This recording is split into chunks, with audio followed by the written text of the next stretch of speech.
इस पावन धरती को सेवा जोहर करते हुए और हमारे महान क्रांतिकारी टांटा भील रेंगा कोरकू बिरसा मुंडा, रानी दुर्गावती, शंकर शाह, रघुनाथ शाह और हमारे कार्यक्रम में आए हुए समस्त दूर द्वार से हमारे अतिथि माननीय कलेक्टर महोदय, शायद सभी का नाम लूंगा तो समय ज्यादा हो जाएगा, समय का अभाव है। और इस कार्यक्रम के आन बान शान समस्त क्षेत्र की जनता जनार्दन को मैं नतमस्तक होकर नमन करता हूं। साथियों स्वास्थ्य ठीक नहीं है। डॉक्टर ने बोला था कि भाई आपको कम से कम 3 से 4 महीने कम से कम अस्पताल में रहना पड़ेगा। हमारे समाज की स्थिति इतनी साबुत नहीं है कि हम लोग 4 महीने ठीक से आराम कर ले। कुछ लोगों ने हमारे समाज के ऊपर आक्रमण कर रखा है साथियों। और मैं आपको बताना चाहता हूँ, हमारी लड़ाई कोई नेता बनने की नहीं है, हमारी लड़ाई कोई बीजेपी कांग्रेस से नहीं, हमारी लड़ाई हमें अपने आप के बचाने की, हमारे धर्म संस्कृति बचाने की लड़ाई है साथियों। क्योंकि इस देश के करोड़ों आदिवासियों को, इस देश के काले अंग्रेजों ने आदिवासी नहीं माना है साथियों। कहीं काले अंग्रेज हमारे लोगों को वनवासी बोल रहे हैं तो कहीं जनजाति बोल रहे हैं साथियों। ये बड़ा षड्यंत्र है, हमें इस चीज को जानना है साथियों। हमारे बीच में हम कई आंडू पांडू नेताओं को भगाकर यहाँ से विधानसभा से जनपद तक, जनपद विधानसभा से लेकर सांसद तक पहुंचाते, लेकिन हमारी आदिवासी समाज की बात नहीं करते, गुलाबी भाजपा कांग्रेस ही करते हैं ये लोग। अब इन लोगों को सबक सिखाओ, कभी एकजुटता के साथ खड़े होना है। हम लोग कभी किसी धर्म संस्कृति का आलोचना नहीं करते, हम किसी का अपमान नहीं करते, लेकिन अगर हमारा कोई अपमान करेगा तो हम लोग बर्दाश्त नहीं करेंगे। और मैं आप लोगों को बताना चाहता हूँ, ये देख रहे हैं इसमें खेर नहीं होने देंगे हम लोग।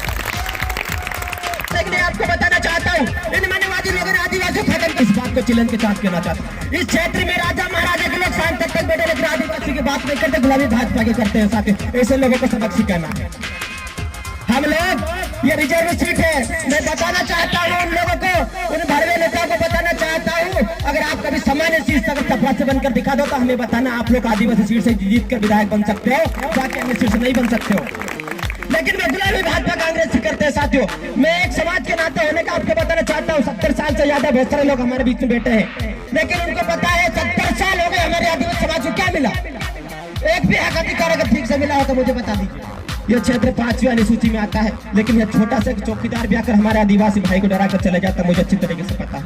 अरे इस क्षेत्र के अंदर राष्ट्रपति से लेकर प्रधानमंत्री से लेकर मुख्यमंत्री तक भी हस्तक्षेप नहीं करता। ये संविधान बोलता है, ये बाबा साहब का संविधान बोलता है, आप जिस देश के मालिक है, आप लोग कौन होते हैं हमें यहाँ से डराने वाले।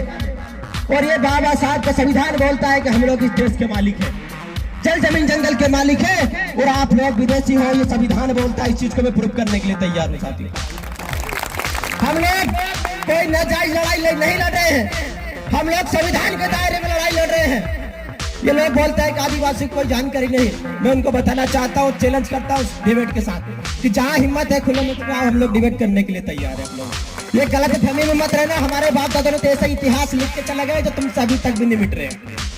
ये हमारे क्रांतिकारी ने इतिहास लिख के गए साथियों। लेकिन मैं ज्यादा समय नहीं लूंगा, बहुत सारे हमारे वक्ता लोग बैठे हैं, मेरा स्वास्थ्य भी ठीक नहीं, लेकिन मैं इस क्षेत्र में इस युवा साथियों को बताना चाहता हूँ, ये लड़ाई हमें नेता बनने की नहीं है, ये लड़ाई हमारी बीजेपी कांग्रेस से नहीं है, ये लड़ाई है हमें अपने आप को, हमारी आदिवासी समाज को बचाने की, हमारी संस्कृति बचाने की, हमारा इतिहास बचाने की। और वो इतिहास जो रेंगा कोरकू, टांटा भील रेंगा कोरकू, रानी दुर्गावती जी ने हमारे लिए बनाया साथियों। उन कुर्बानी को हम लोगों को किसी भी कंडीशन में व्यर्थ नहीं जाने देना है। और इस मंच के माध्यम से काले अंग्रेजों को, जो आरएसएस के चड्डे छाप लोग जो आदिवासियों को गुमराह कर रहे हैं, उनको बताना चाहता हूँ, ये आदिवासी अगर सड़क में उतरेगा तुम लोगों के चट्टे में भी नहीं बचने देंगे। इस चीज को चैलेंज चाहता है। आदिवासी एक सोता हुआ शेर में हमेशा से बोलता है, आदिवासी सोता हुआ शेर है, उंगली मत करो, गलती से जाग गया तुम लोगों को जंगल में भी निकलना मुश्किल कर देंगे, सड़क में भी निकलना मुश्किल कर देंगे तुम लोगों का। मध्य प्रदेश के अंदर 47 से 48 विधायक आदिवासी रहते हैं, लेकिन मेरे हिसाब से सारे के सारे तलवे चाटने वाले रहे। अगर वो 28 ढंग से आदिवासी समाज का काम करते तो हम लोग मध्य प्रदेश संग्रह आदिवासी सरकार में आदिवासी समाज का अधिकार की बात करते साथी। और हमें लोगों की इस चीज को समझना है। मैं राजनीतिक बात, किसी भाई ने मेरे से पूछा था, रामदेव भाई आप कौन से संगठन से आते हो? साला कंफ्यूज हो यार, मध्य प्रदेश हो चाहे भारत के अंदर हजारों संगठन बने, किस संगठन में जाऊं? और अभी तक हमारे आदिवासी समाज की अगर बात करें तो एक भी संगठन ऐसा नहीं जिसने जंग तरीके से हमारे आदिवासी समाज के लिए काम किया हो साथियों। आदिवासी समाज का नाम लेते हैं और बीजेपी कांग्रेस में जाकर गुलामी करते हैं, ये काम है हम लोगों का। लेकिन मैं उनको बताना चाहता हूँ दलाली का काम बंद कर दो। आने वाले समय में ये युवा जागरूक होगा, तुम्हारा सड़क में निकलना मुश्किल कर देंगे हम लोग। साथियों, हमारी मातृशक्ति भी यहाँ पर बैठी है, मैं ज्यादा समय नहीं लूंगा। एक छोटा सा मैं शेर कहना चाहता हूँ उन्हें दलाल नेताओं के लिए भी, और कुछ जो हमारे आदिवासी नेता है, शायद चाहे वो राजा महाराज हो, मैं उसकी धरती के यहाँ से बोल के जा रहा हूँ।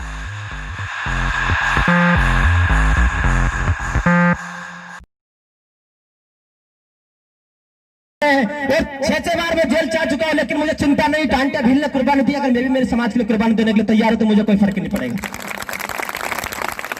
इसलिए मैं एक छोटा सा शेर देना चाहता हूं, उसके बाद मैं अपनी वाणी को विराम दूंगा। और उस शेर को आप लोग थोड़ा ढंग से सुने। और हम तुम्हारे साथ हैं, हम तुम्हारे साथ हैं, हम तुम्हारे साथ हैं। धन्यवाद। अगर खिलाफ है तो होने दो, अगर खिलाफ है तो होने दो, जान थोड़ी है। ये सब बीजेपी कांग्रेस के लोग धुआं है, आसमान थोड़ी है। साथियों, जब उन आदिवासी दलाल लोगों के घर में जब लगेगी आग तो आएंगे हमारे जिद में, जब उनके घर में लगेगी उनके आग तो आएंगे हमारे जिद में। इस मध्य प्रदेश के अंदर हमारा ही मकान थोड़ी है। साथियों, जब दुश्मन की कम कि मैं कहना चाहता हूं कि दुश्मन भी मेरे कम नहीं है, कि दुश्मन भी मेरे कम नहीं है, लेकिन आदिवासियों की तरह हथेली पे जान थोड़ी है, आदिवासियों की तरह हथेली पे जान थोड़ी है। साथियों, ज्यादा कुछ नहीं कहूंगा मैं, शायद हो सारा मेरे अतिथि लोग बैठे हैं, खास करके मैं मेरे युवा साथियों को कहना चाहता 2021 में जनगणना होनी है, और हम लोग पूरे भारत के आदिवासी मिलकर हम लोग चाहते हैं कि हमें एक कोड मिले, ताकि हम लोग कहीं राजस्थान से, कहीं झारखंड से, कहीं महाराष्ट्र से अलग अलग धर्म कोड की मांग उठ रही है। लेकिन मैं इस मंच के माध्यम से बताना चाहता हूँ, अगर इस समाज को, भोली वाली समाज को अगर बचाना है तो आदिवासी सभी समाज को एकजुट होकर एक साथ खड़ा होना पड़ेगा साथियों, जब भी जाकर हमारा आदिवासी समाज बचेगा। अगर हम लोग भील कौर को भिलाला गोंड में रहे तो हमारी समाज कहीं ना कहीं खत्म हो जाएगी। और ये काले अंग्रेज यही चाहते हैं कि ये आदिवासी को कैसे खत्म किया जाए। मेरे ऊपर 6 बार प्रकरण दर्ज है, किसी हिम्मत नहीं किसी आरएसएस वाले की, आदिवासी व्यक्ति ने मेरे ऊपर मुकदमा कायम किया। उनको पता है कि आदिवासी को खत्म करना तो आदिवासी को खड़ा करना पड़ेगा, हमारी कोई औकात नहीं आदिवासी से लड़ने की। एक आदिवासी हजारों पर भारी है, ये बात उनको टांटे मामा ने बता के चली गई थी साथी। ज्यादा कुछ नहीं कहूंगा। कुछ दिन बाद भी हमारे महामानव क्रांति सूर्य भगवान टांटा भील का भी जन्मोत्सव है, और टांटा भील आप अच्छी तरह से जानते हैं, पूरे देश में एक क्रांतिकारी योद्धा के नाम से प्रसिद्ध था। साथियों, मैं जोरदार नारे के साथ अपनी वाणी को विराम दूंगा।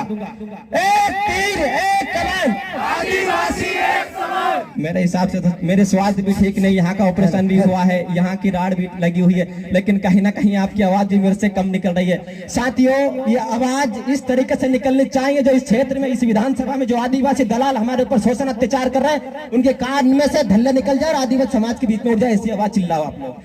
आदिवासी एकता जिंदाबाद, जिंदाबाद। आदिवासी एकता जिंदाबाद, जिंदाबाद। एक तीर एक कमान, आदिवासी एक समान। एक तीर एक कमान, आदिवासी एक समान। लड़ेंगे जीतेंगे, लड़ेंगे जीतेंगे। सभी को सादर सेवा जोहार। जय आदिवासी, जय भीम, जय मूल निवासी।